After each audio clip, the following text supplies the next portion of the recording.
Welcome to a special Executive Leadership Series edition of the Banking Transformed podcast, recorded at the Financial Brand Forum in Las Vegas.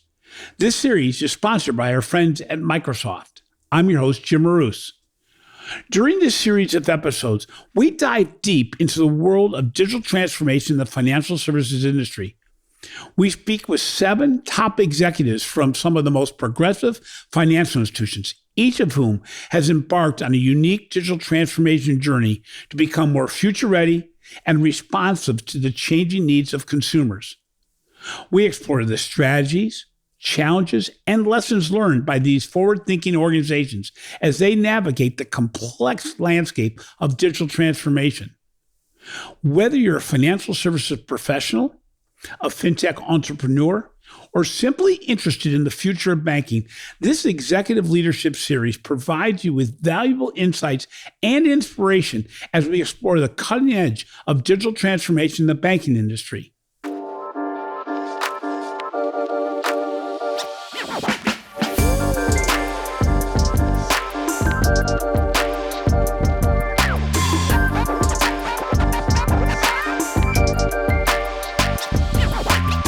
So this is actually what happens when you have a financial marketing kind of themed event.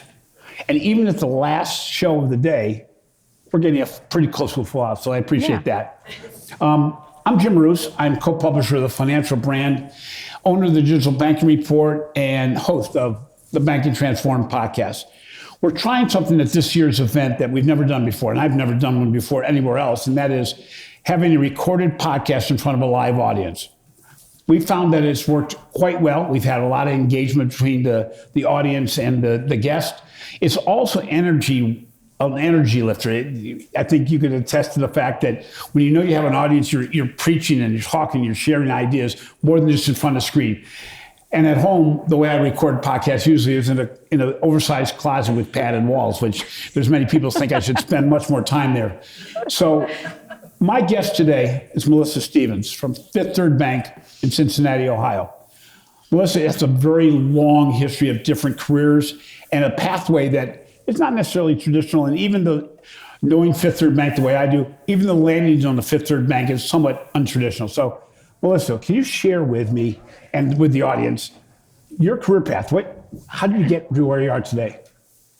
Well, in a very typical way, I have a bachelor's of arts degree from a liberal arts college in English literature. So incredibly typical to get into technology banking and as well as, end up as a chief marketing officer. But my path really was, my father actually told me that I needed to major in something with English, and we only had English lit so that I was a good communicator, and that was smart. But I was passionate about psychology and actually threaded throughout all of my degrees, even when I got my MBA in operations and finance, it was always about the connection to culture, the connection to people, and the way that you could actually bring things to life. And so that education part of it really then kind of spawned me into what I did. And as I got into banking, I got into it because I was really curious about the idea that you could enable other people's lives. And when I first started at Citigroup, I really wanted to work overseas in the first 2 years of my career, and they guaranteed it in the program I got into. And a funny thing happened along the way. I just kept asking really, sometimes what people would consider stupid questions because I was curious. And then when people asked who did something, I just said I did and figured it out. And over time, things just kind of continued to snowball and work into themselves. So that's roughly my path. It's interesting because we've had a previous podcast with her, and that inquisitiveness is so key. I referenced the fact that very proudly, I'm not the smartest person in any room I'm in, but I like to be surrounded by smart people that I can learn from. And while I talk for a living, and they're beyond that, I try to always listen to other people's perspectives because it makes you a better marketer. Mm-hmm. I mean, my career right here is learning every single day, sharing it, and having to learn and fill that bucket again, which is very, very inspiring when you set a path for yourself 15 years ago that said, I do not want to become irrelevant in the industry that I've been in my whole career. And it's not about me, but I'm also a marketer by trade.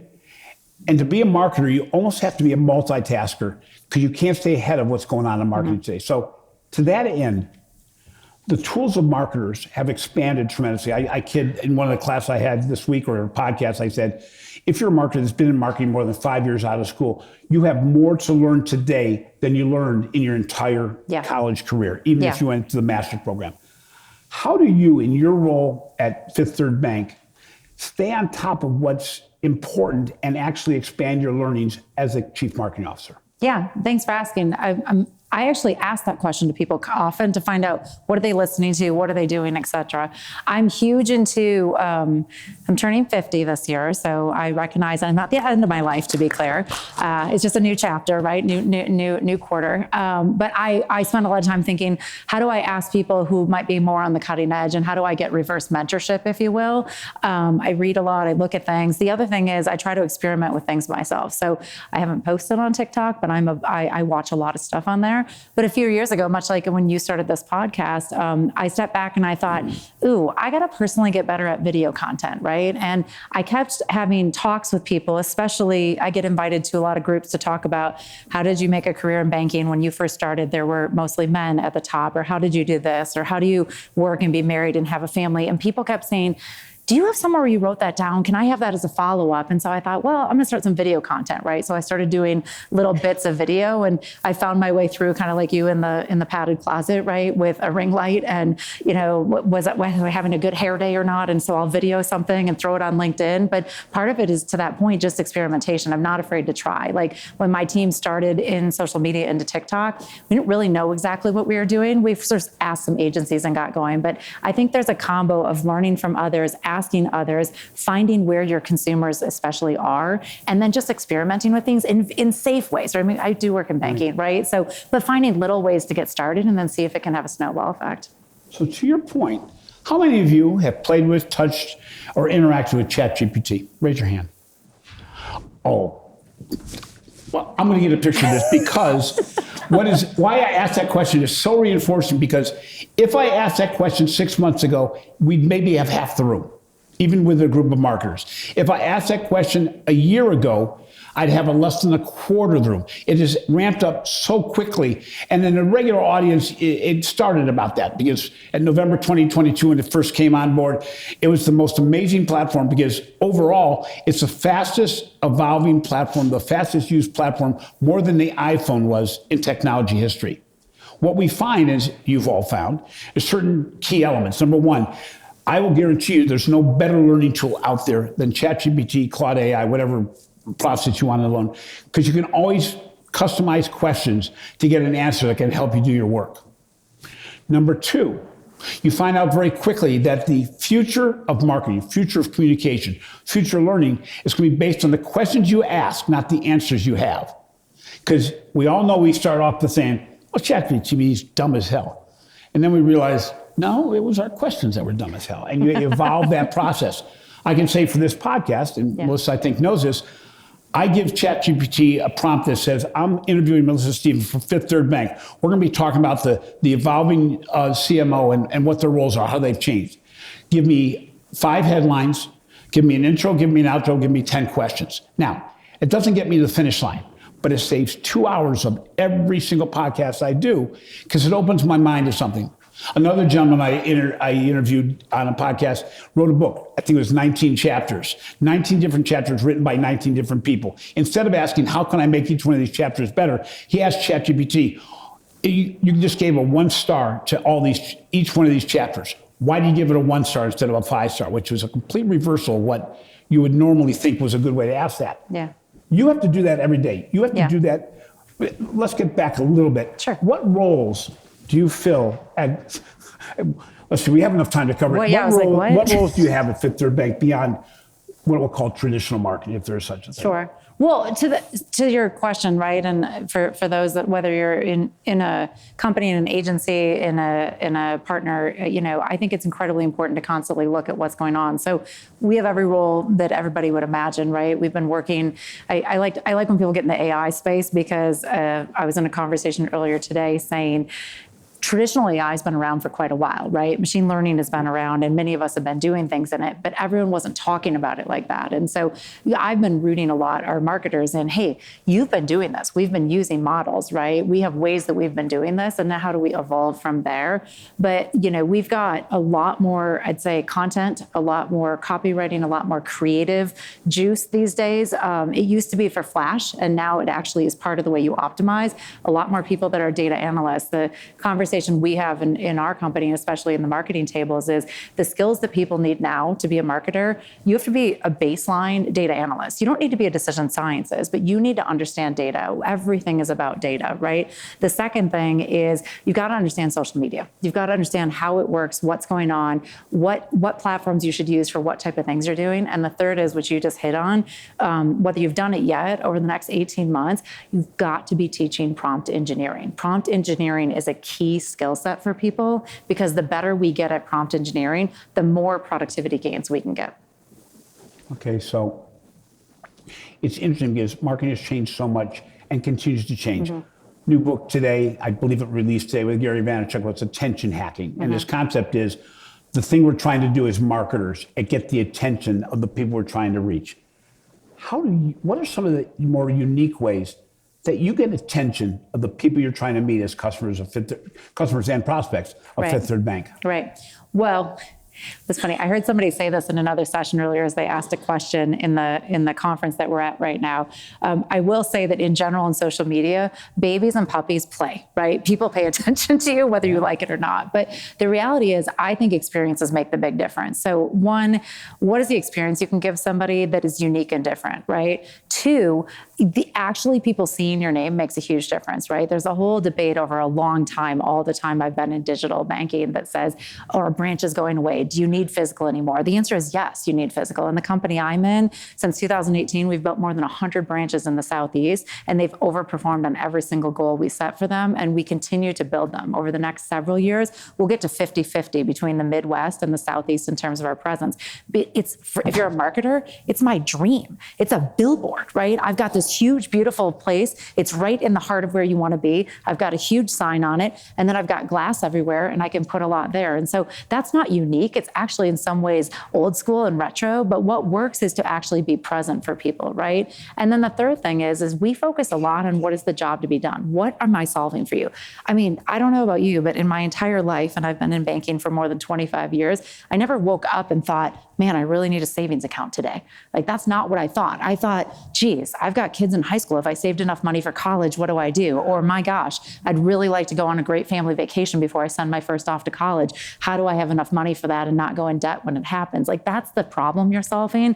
So that's how we look to, how do I bring that to life for you, right? How do I get something that's very nebulous, that feels very, I don't know, like it's just a thing, it's a transaction, into how am I solving a problem for you? So that might be the dream of college, the dream of a vacation, the dream of not being in credit card debt. And how do I can bring that to life in an experiential way that you go, oh, this is different. What is this, right? The other thing at the company I work at, I'm huge into what I call embrace the quirk, right? Fifth Third Bank. When I took a job there, I remember I called my parents. I said, I'm taking this new job. Our family's moving from Manhattan to Cincinnati, Ohio. Never been there. I'm sure it'll be great. And I said, I wonder where this weird name came from. And my father said, I'm sure it's because the first branch was at the intersection of Fifth and Third. So I went to Cincinnati. There's no intersection of Fifth and Third. That's not how it happened, right? It really was a merger of companies. And if you look back over time, there's so many banks that had First, Fifth, Third, all these things. We named it that way. But before a few of us got there several years ago, everyone kept coming up with a brand campaign that never said who we were, right? And in 2017, 2018, we just embraced it. We said 5 divided by 3 is 167%. That's a Fifth Third better. And we just leaned way into it and just started getting quirky with it. And now that's how you get noticed. Fifth Third better as opposed to a combination of the Fifth Avenue and Third Avenue in Cincinnati. We're just a Fifth Third better, right? And it turns out, actually, that's how you get noticed, because you actually put the name of your company into the things that you do. So one thing that has always impressed me about you is that at Fifth Third, it's not been a traditional marketing organization. They have not embraced marketing. They have hardly embraced anything outside of what they've done in the past. As legacy can be in a city that doesn't normally embrace change either. So it wasn't a bad organization in a city. However, you took this role as CMO And you actually took it after being the digital officer, if I'm not mistaken. Yep. So you already were in the digital space. You didn't let go of that digital space. You became the marketing and digital officer. You have since taken over some elements of branching, if I'm not mistaken. You basically keep on doubling down on being involved in every area that you need to do your job better.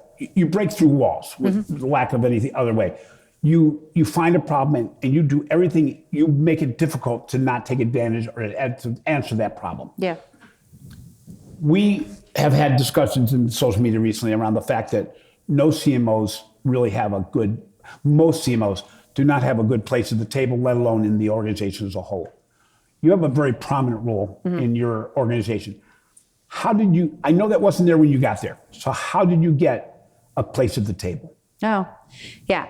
One, we have an incredibly supportive CEO, and our prior CEO before he retired really embraced the idea of transformation. So back to your point about the path that I came in on, and I'd say, people often say, well, how do you start change, right? Well, you tin cup it for a while, right? But I was hired with the promise that people believed. I came and said, you might have believed, but it costs a lot more money than you think, right? Yeah. So we started painting a vision. And to me, it's always big, whether you're talking about employee change, client change, whatever it is, you got to paint the picture for people. You got to get them excited. You got to get them to experience it. We started doing a lot of show and tell showcases, a lot of demos, and we started inviting people in, right? And then to the question, well, how to get there, we showed it in our results, right? So people often want to talk about marketing's fluff, right? How many times I've been told, we just cut the budget. I mean, it's just advertising. Does it matter? And so the conversation we have at our team is we ring the cash register for the bank people. We bring in significant deposits, significant checking accounts. So let's look at what the return on investment is, right?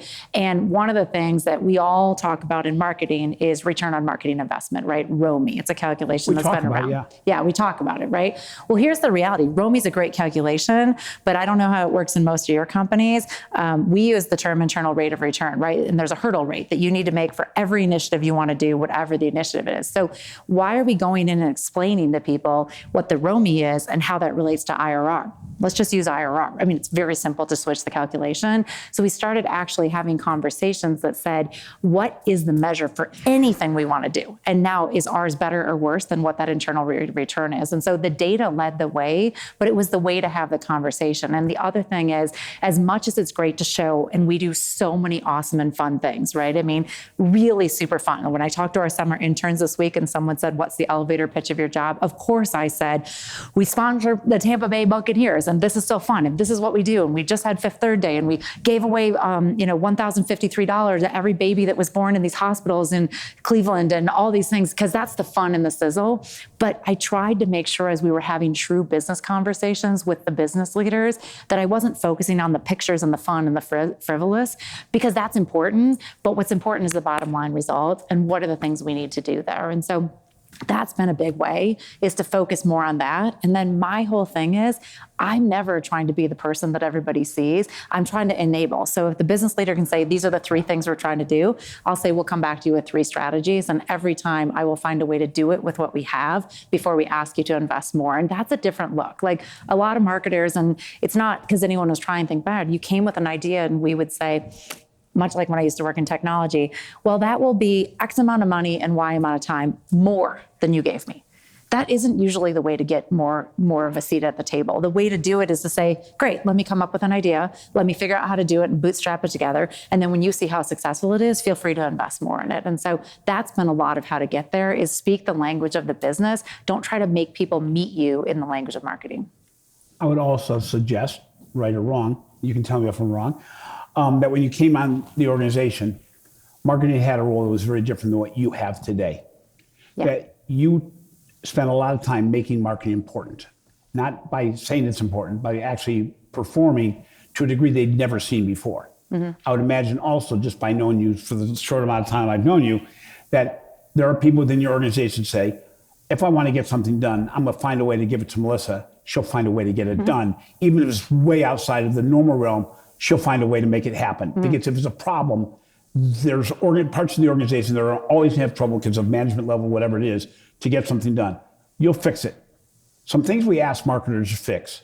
And people, again, I apologize if you've heard me 18 times this week say this, to fix the new account opening experience. Yep. Because if you are a marketer and you're trying to generate new accounts and we have a 15-minute process, we basically are wasting our money. We should not spend $1 in marketing until you bring it to a point where a customer can do everything they want digitally without any friction. Right. That creates some stir in the organization within the brand system at times, but more importantly, that's not an easy task to take care of. It takes a lot of different elements of the organization. Number one, how big of a priority was it at Fifth Third?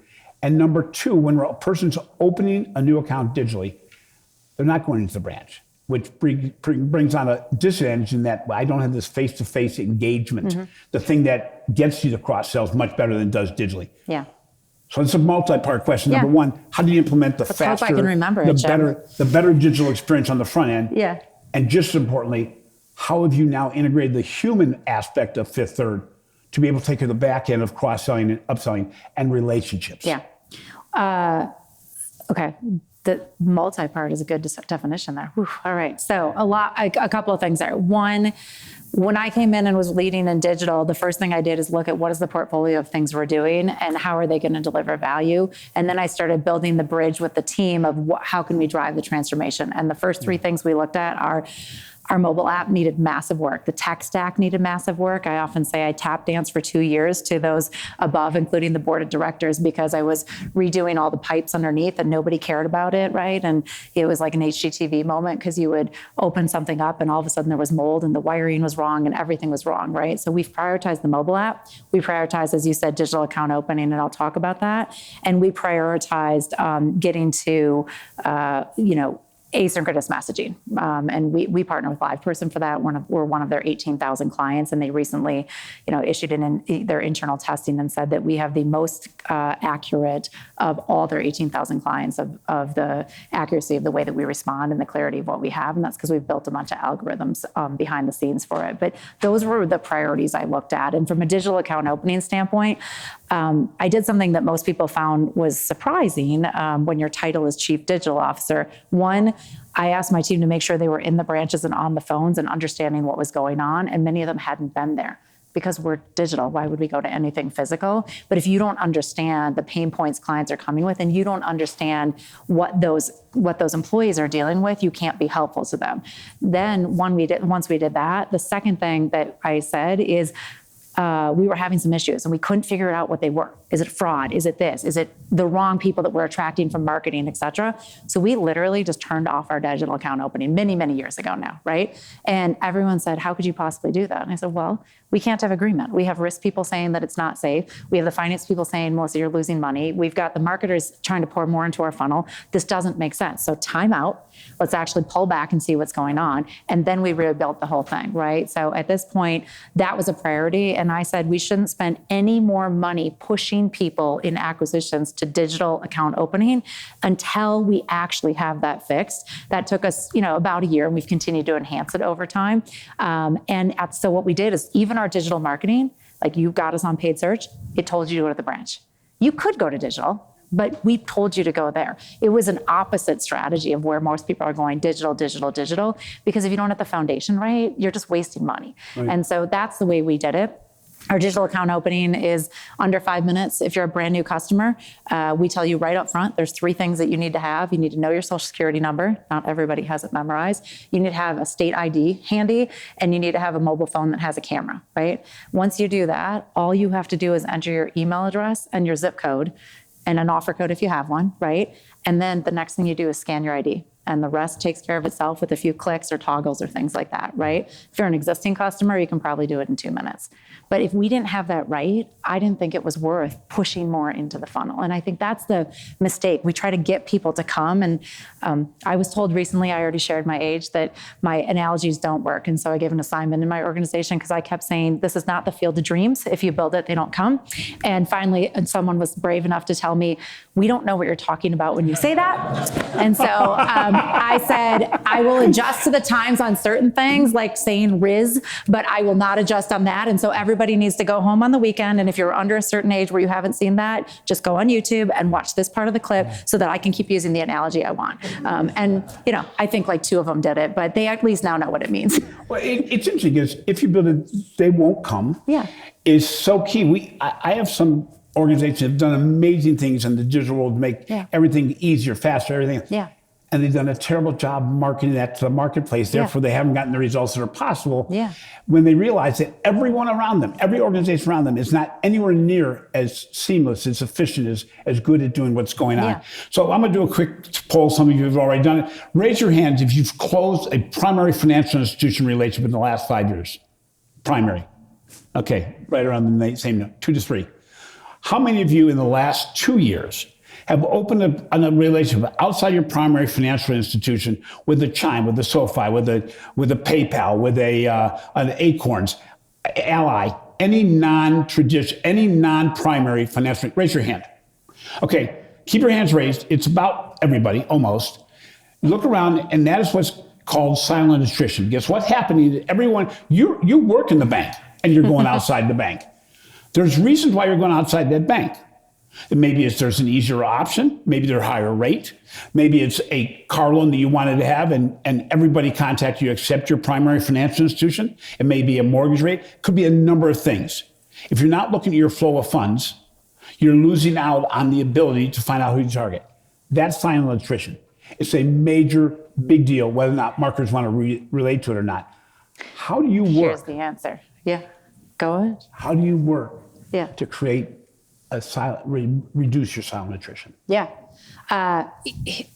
Like anyone that's trying to drive growth, right? And in our company last year, as we published, we grew our household growth by 3% year over year, which is very strong in the banking category that we're in, right?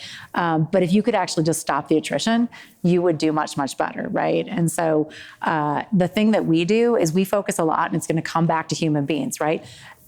I worked in digital banking for a long time, even at large banks, right? And I worked in areas that were starting up trying to compete in the bricks and clicks world. And actually, I think it's the marriage of the two that matter. And so while people are opening accounts in those places, it's a little bit like customer service in some of the digital only companies that we use outside of banking, right? You can't find a human at the moment you need them. And that is not what we want to do. So we will be in the channel you want to be, but you will always, always be able to get to one of the thousands and thousands of humans that can help you with whatever you need, whether it's a basic customer service or it's a massive life transition or paying for college or financing a home or things like that. And the other thing is you have the safety and security of a bank, right? There's a reason why the banking system exists, why regulations exist.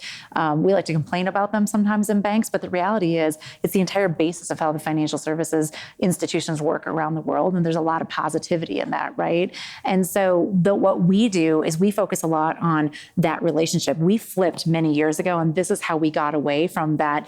Oh, did they open in digital? Did they open in the branch? Or what if somebody walked in and they were like, hey, I was having an issue. Can you help me to open this on my mobile phone? Well, I should do that for you here because I'll get credit, right? And so we just went away from all of it and we moved to a book of business.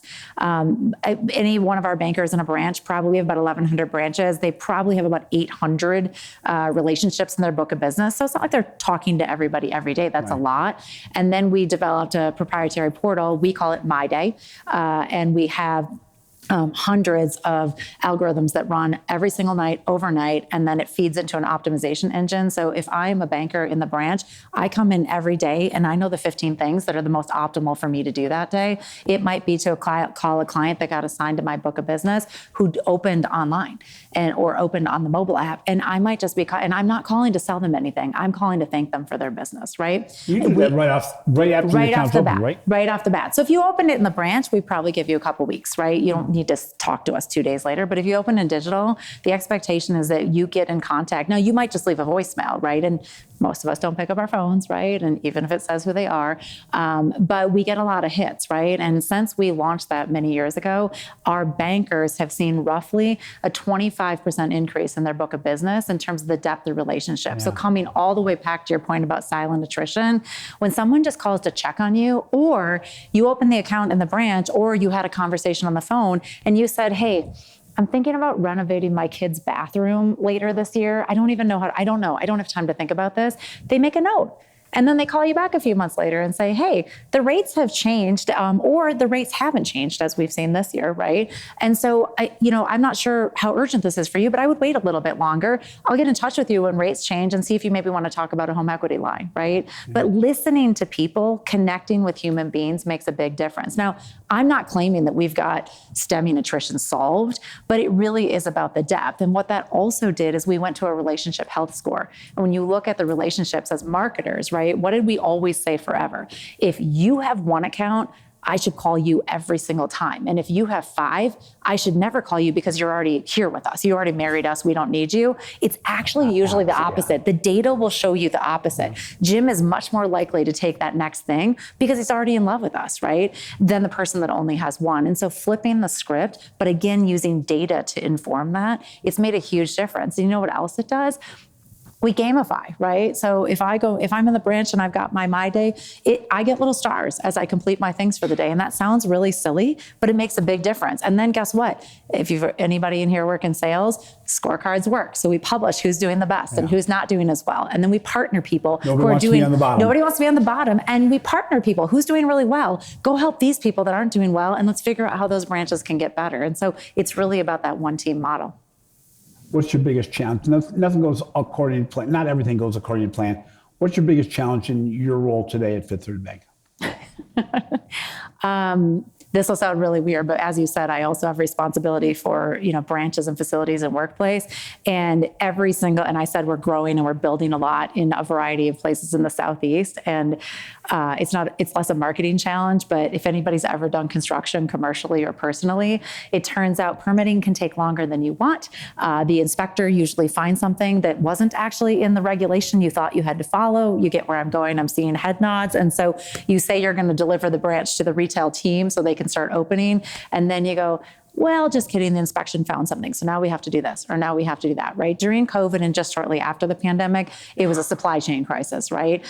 We came through that, and now it's just how can you better manage what felt uncontrollable? So we're spending a lot of time in my team talking about we can't control all of that, but I even challenged the team a couple weeks ago.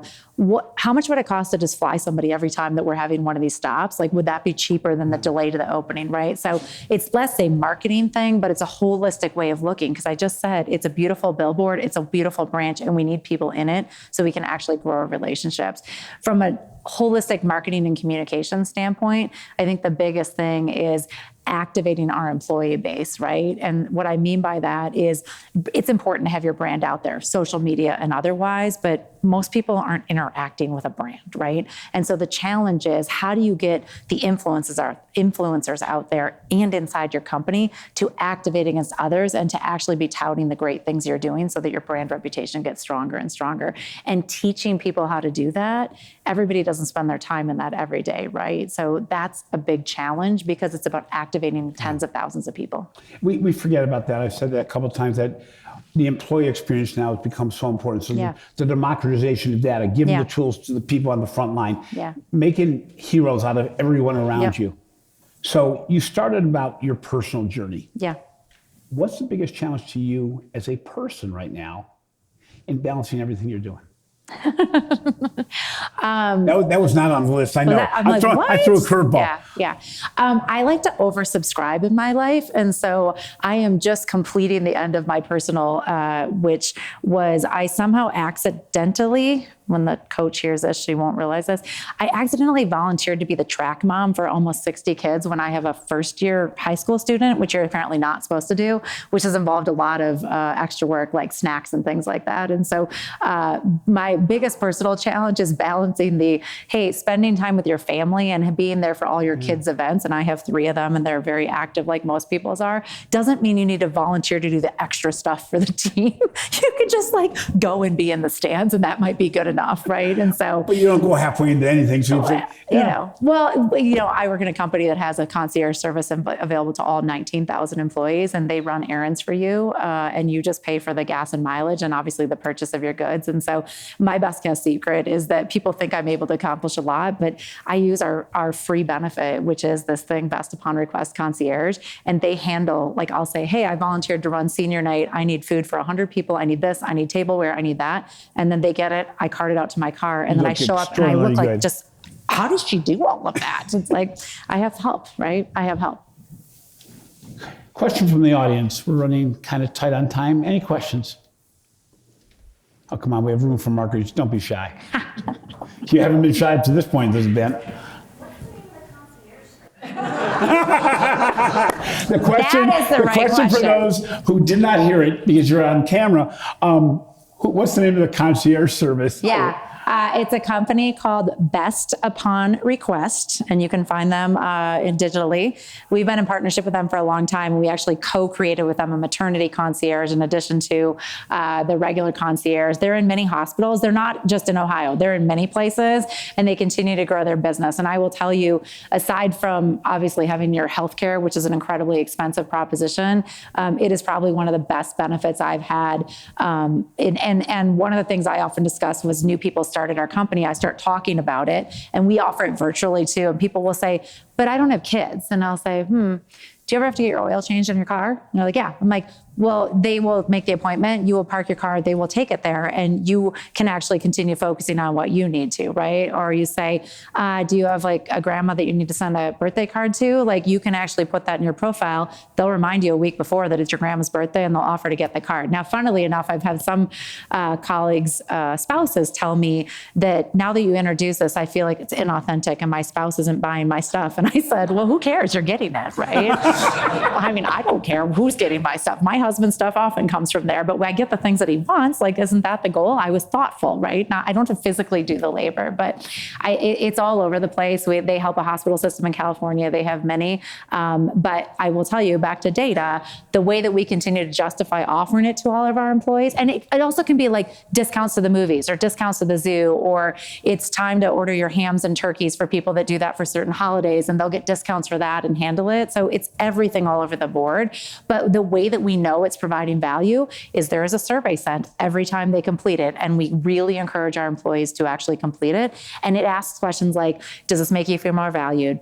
How much productivity do you think that, like, how much time did you save, right? And we have figured out for the average errand that people save almost an hour, but more than that, they save the mental capacity, because we're all running to-do lists in our lives. We're all running it right now and trying to multitask and trying to do all these things. And when you can assign something to somebody else and you know they'll get it done, it frees you up to do the creative, productive things you need to do in your day. And you feel less guilty about that balance. You don't have to be a parent. You don't have to be a woman. Like, it's like the dry cleaning can get taken care of. This can get taken care of. It makes a really, really big difference. So Best Upon Request. I love those guys over there. It was female founded, awesome male CEO whose name is also Jim or Bill right now. But I just think these are benefits we often don't think about because we think it's a nice to have. Are we profitable enough for that? Am I big enough for that? But the reality is, the one thing that working Americans continuously say, if they can handle food, water, shelter, and safety, the number one thing you hear from people after those four basic Maslow's hierarchy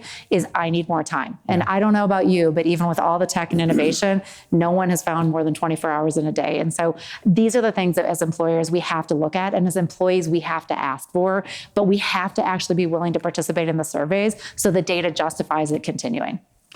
Final thing I want to cover. I came here and plugged another company, but the whatever. invisible thing that I haven't mentioned, you spend a lot of time giving back to the community. You're really focused on doing good. Yeah. One of the ways you've done it are the custom kicks. Can you explain that a little bit? Yeah. So this came as an idea. It was not mine, but it came.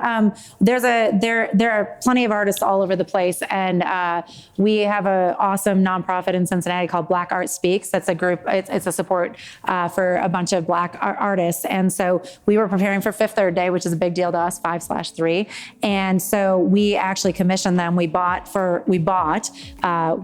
blank white, plain white Air Force Ones. And then you could actually buy them. And then we donated the money back to the local arts, and we donated the money to Feeding America to fight food insecurity. And so we sold them to our employees.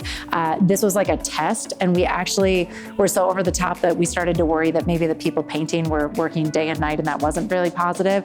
But the first time we did it, we had to shut down the store. We sold like 160 pairs, and we were running out of inventory. And so we're going to do it a little bit better when we bring it back in the fall. We're going to bring a new kick, but it's kind of fun. It's cool. It allows employees to wear our brand. Generates conversation. And it's, my kids kind of think I'm cool, so it just adds to that too. Yeah. Yeah. It works at 50, at 70. I get my son and my wife both go, "Hey, calm down the shoe set." And basically every box comes, I'm trying to have it come in different size boxes. They won't do that at Amazon, but I have so many freaking shoes. But thank you so much, Thanks Melissa. for having me. Thank you guys for being here on the last day. Thank you. Thank you. We hope you enjoyed these candid conversations sponsored by Microsoft. Microsoft enables digital transformation for an era of intelligent cloud and an intelligent edge. Its mission is to empower every person and every organization on the planet to achieve more.